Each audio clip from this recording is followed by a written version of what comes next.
सध्या अनेक कलाकार अनेक विषयांवर मतं मांडताना दिसतायत. नुकतंच निवडणुका झाल्या, त्यांचे निकाल सुद्धा लागतील आणि कोणत्या तरी पक्षाची सत्ता सुद्धा येईल. अशातच अभिनेत्री गौतमी देशपांडेने पाणी टंचाईवर तिचं मत मांडत संताप व्यक्त केलाय. दिल्लीतील काही भागांना पाणी टंचाईचा सामना करावा लागतोय. याचा फोटो शेअर करत तिने आपणच याला जबाबदार आहोत का असं म्हटलंय.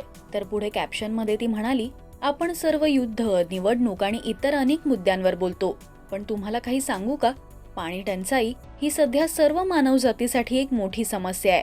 आपण पाण्याच्या परिस्थितीबद्दल का बोलत नाही? आपण शहरात राहतो, त्यामुळे आपल्याला निदान 3-4 तासांनी पाणी मिळतं. पण कल्पना करा, काही भागातील नागरिकांना 15 दिवसातून फक्त एकदा पाणी पुरवठा होतोय. पुढचं युद्ध हे पाण्यावर होईल. आपण आपल्या सवयी बदलणं गरजेचं आहे. तर तिने यावर लोकांची मतं सुद्धा विचारली आहेत.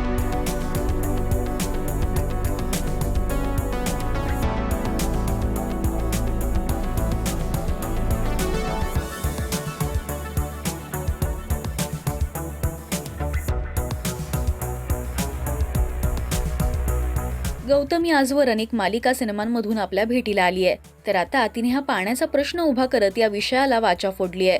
तुमचं यावर काय म्हणणं आहे हे आम्हाला कमेंट्स मधून नक्की सांगा. मराठी सिनेविश्वातील बातम्या, अपडेट्स आणि गॉसिपसाठी तुम्ही सबस्क्राईब करा राजश्री मराठी.